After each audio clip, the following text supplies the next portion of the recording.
नमस्कार दोस्तों, इस वीडियो में संविधान सभा एवं संविधान निर्माण प्रक्रिया से संबंधित इम्पोर्टेंट पॉइंट को डिस्कस करेंगे जो आपके आगे आने वाले सभी एग्ज़ाम के लिए इम्पोर्टेंट होंगे। ये वीडियो नंबर आपका सेकेंड है। इसका पहले एक वीडियो और अपलोड हुआ है, जो नहीं देखे जाके देख लीजिएगा। प्ले लिस्ट में वीडियो आपको मिल जाएंगे। अगर आप लोग इसका PDF चाहते हैं तो टेलीग्राम ग्रुप ज्वाइन कर सकते हैं, जिसका लिंक आपको डिस्क्रिप्शन में दिया गया है। एक बार आप वीडियो को पूरा देखिए, उसके बाद लास्ट में कमेंट आप लोग ज़रूर कीजिएगा। पहला इम्पोर्टेंट पॉइंट है कि संविधान सभा एवं संविधान निर्माण प्रक्रिया से संबंधित है संविधान सभा। ठीक है, संविधान सभा पहला पॉइंट है। तो इसका जो गठन है, संविधान सभा का गठन कैबिनेट मिशन 1946 के द्वारा इसका गठन किया गया था, संविधान सभा का। उसके बाद नेक्स्ट पॉइंट है कि भारतीय संविधान का निर्माण जो है कैबिनेट मिशन योजना 1946 द्वारा गठित संविधान सभा के द्वारा किया गया है। तो आपसे पूछा जा सकता है कि भारतीय संविधान का निर्माण किसके द्वारा किया गया है, तो संविधान सभा द्वारा किया गया है। और संविधान सभा में कुल कितनी महिलाएं थी, तो संविधान सभा में कुल 15 महिलाएं थी। ये क्वेश्चन बार बार एग्जाम में पूछा जाता है। उसके बाद नेक्स्ट है कि जो संविधान सभा है उसकी प्रथम बैठक कब होती है, तो 9 दिसंबर 1946 को इसकी प्रथम बैठक होती है। और इसके प्रथम अस्थायी अध्यक्ष कौन होते हैं, तो सच्चिदानंद सिन्हा इसके प्रथम अस्थायी अध्यक्ष होते हैं। उसके बाद जो है संविधान सभा है उसके अस्थायी अध्यक्ष कौन होते हैं, तो राजेंद्र प्रसाद। ये कब होते हैं, कब बनते हैं, तो 11 दिसंबर 1946 को बनते हैं। 11 दिसंबर 1946 को बनते हैं। कुल कितने अधिवेशन आपके बुलाया गया, तो कुल आपके 11 अधिवेशन बुलाए गए संविधान सभा के द्वारा। उसके बाद नेक्स्ट है कि संविधान जो अंगीकृत किया गया, तो कब अंगीकृत किया गया, तो 26 नवंबर 1949 को। और किसके द्वारा अंगीकृत किया गया, तो संविधान सभा के द्वारा जो है संविधान को अंगीकृत किया गया था। नेक्स्ट है कि अंतिम बैठक है कब होती है, तो 24 जनवरी 1950 को जो है अंतिम बैठक होती है, 24 जनवरी 1950 को। उसके बाद है जो संविधान बनाने के लिए जो समितियां गठित की गई उसके अध्यक्ष के बारे में देखिए। तो सबसे पहले जो प्रारूप समिति है उसके अध्यक्ष कौन थे, तो BR अम्बेडकर जो है प्रारूप समिति के अध्यक्ष थे। ये तो क्वेश्चन अनगिनत बार पूछा गया है। उसके बाद है प्रक्रिया नियम समिति और संचालन समिति, इसके अध्यक्ष कौन थे, तो डॉक्टर राजेंद्र प्रसाद जो है प्रक्रिया नियम समिति संचालन समिति के अध्यक्ष थे। जबकि प्रांतीय संविधान समिति, मूल अधिकार समिति और अल्पसंख्यक और जनजाति समिति, इसके अध्यक्ष कौन थे, तो सरदार वल्लभ भाई पटेल। आपको याद होगा प्रांतीय संविधान समिति। ठीक है, प्रांतीय संविधान समिति के अध्यक्ष कौन थे, तो सरदार वल्लभ भाई पटेल। सरदार वल्लभ भाई पटेल के द्वारा ही जो 552 रियासत थे उसका भारत में विलय कराया गया, 552 का। उसके बाद है संघ शक्ति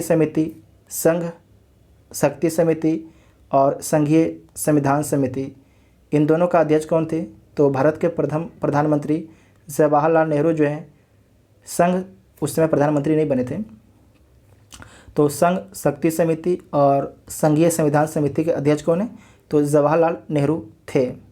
इतना आपको याद रखना, इस समितियों के बारे में बार बार एग्जाम में पूछे जाते हैं। उसके बाद नेक्स्ट है कि संविधान सभा का चुनाव परिणाम कितने सीटों पर, 296 सीटों पर। इसमें सबसे अधिक सीटें किसे मिलती है, तो कांग्रेस को मिलती है 208, मुस्लिम लीग को 73 और जो अन थे उससे 15 सीटें मिलती है, अन को 15 सीटें मिलती है। उसके बाद पहला इम्पोर्टेंट पॉइंट है परीक्षा उपयोगी पॉइंट में कि संविधान सभा के प्रथम बैठक की अध्यक्षता की थी, तो किसने की थी, तो डॉक्टर सच्चिदानंद सिन्हा ने की थी। कब की थी, तो 9 दिसंबर 1946 को। संविधान सभा के प्रथम अस्थायी अध्यक्ष कौन थे, डॉक्टर सच्चिदानंद सिन्हा। इनका संबंध बिहार से था। नेक्स्ट है कि जवाहरलाल नेहरू ने उद्देश्य प्रस्ताव पेश किया, तो कब पेश किया, तो 9 दिसंबर 1946 को।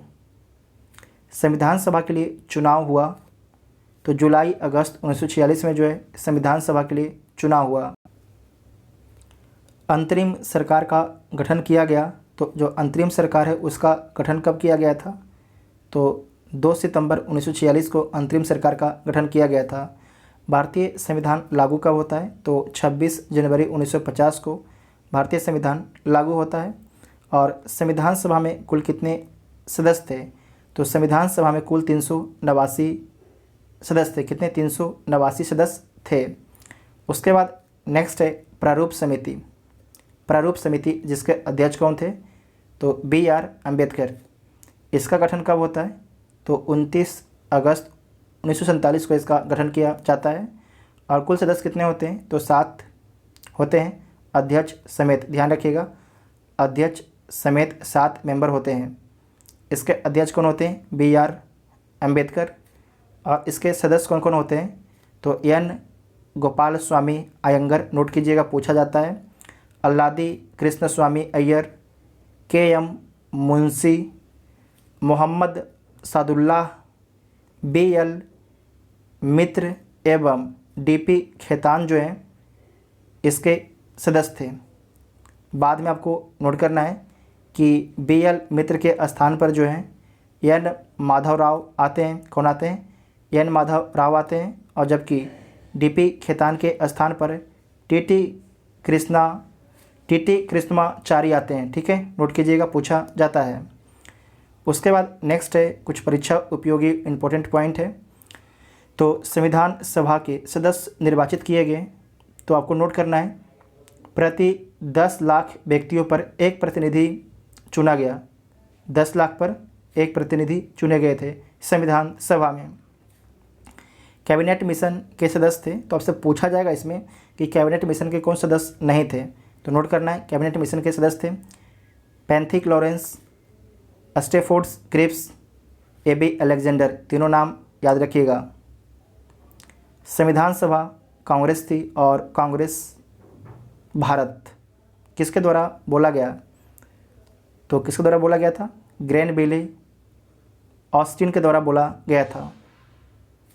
प्रारूप समिति का गठन किया गया। जो प्रारूप समिति है उसका गठन 29 अगस्त 1947 को देख चुके हैं ऊपर में हम लोग। उसके बाद है तदर्थ झंडा समिति के अध्यक्ष थे, तो कौन थे? डॉक्टर राजेंद्र प्रसाद थे। डॉक्टर राजेंद्र प्रसाद थे। उसके बाद इसे ध्यान से देखिए आप लोग। भारत के प्रथम अंतिम गवर्नर, गवर्नर जनरल और वायसराय, नोट कीजिएगा। रॉबर्ट क्लाइव हैं, ये बंगाल के प्रथम गवर्नर थे। नोट कीजिएगा, बंगाल के प्रथम गवर्नर कौन थे? तो रॉबर्ट क्लाइव थे। इनका कार्यकाल कब से कब तक रहता है? तो 1758 से 60 के बीच में और 65 से 67 के बीच में। उसके बाद नेक्स्ट है, इसे बड़ा कर देते हैं थोड़ा, आपको ढंग से दिखेगा। ये आपके हैं वारेन हेस्टिंग्स। जो वारेन हेस्टिंग्स हैं ये बंगाल के प्रथम गवर्नर जनरल होंगे। आपको हम इसका जो पिछला वीडियो था वहाँ पर जोर दे के समझाए थे। ठीक है, तो प्रथम गवर्नर जनरल कौन थे? वारेन हेस्टिंग्स थे। और इनका कार्यकाल कब से कब तक रहता है? तो 1774 से 1785 के बीच में। उसके बाद है लॉर्ड विलियम बेंटिक, जो भारत के प्रथम गवर्नर जनरल थे। यहाँ पर क्या है? ये बंगाल के प्रथम गवर्नर जनरल हैं। और जबकि पूछा जाएगा कि भारत के प्रथम गवर्नर जनरल कौन थे, तो लॉर्ड विलियम बेंटिक थे। इनका कार्यकाल जो है 1833 से 35 के बीच में रहता है। जबकि अगर पूछा जाएगा कि भारत के प्रथम वायसराय कौन थे, भारत के प्रथम वायसराय कौन थे, तो लॉर्ड कैनिंग थे। कौन थे? Lord Canning. और इनका जो कार्यकाल है 1858 से 62 के बीच में रहता है वायसराय के पोस्ट पर। और आपसे पूछा जाता है कि भारत के जो हैं अंतिम गवर्नर जनरल कौन थे? अंतिम गवर्नर जनरल कौन थे? तो लॉर्ड कैनिंग थे। Lord Canning. उसके बाद है लॉर्ड माउंटबेटन के बारे में आपको याद रखना है। स्वतंत्र भारत के प्रथम गवर्नर जनरल कौन थे? स्वतंत्र भारत के प्रथम गवर्नर जनरल कौन थे? तो लॉर्ड माउंटबेटन। इनका कार्यकाल जो है अगस्त 1947 से जून 1984 के बीच में इनका कार्यकाल रहता है। उसके बाद नेक्स्ट है कि सी राजगोपालाचारी के बारे में आपको देखना है। स्वतंत्र भारत के प्रथम, ध्यान रखिएगा, स्वतंत्र भारत के प्रथम तथा अंतिम भारतीय गवर्नर जनरल, फिर से बोलते हैं, स्वतंत्र भारत के प्रथम तथा अंतिम भारतीय गवर्नर जनरल कौन थे? तो सी राजगोपालाचारी थे। यहाँ पर क्या है कि स्वतंत्र भारत के प्रथम गवर्नर, लेकिन यहाँ पर क्या है, भारतीय, ठीक है, प्रथम भारतीय कौन थे? सी राजगोपालाचारी। और इनका कार्यकाल जो है जून 1948 से जनवरी 1950 तक इनका कार्यकाल रहता है। नेक्स्ट है अंतरिम सरकार के बारे में देखिए। तो इसमें जो अंतरिम सरकार का गठन हुआ था तो किसे कौन सा मंत्रालय मिला था, ये एग्ज़ाम में पूछा जाता है आपसे, ठीक है। तो जो विदेश और राष्ट्रमंडल संबंधी जो मामले का मंत्रालय किसे मिला था? तो जवाहरलाल नेहरू को मिला था।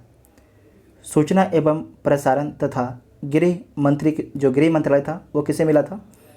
तो ये मिला था सरदार वल्लभ भाई पटेल को। और जो शिक्षा मंत्रालय था ये किसे मिला था? तो सी राजगोपालाचारी को जो है शिक्षा मंत्रालय मिला था। जबकि जो वित्त मंत्रालय था वह किसे मिला था? तो लियाकत अली को जो है वित्त मंत्रालय मिला था। जो विधि मंत्री कौन थे?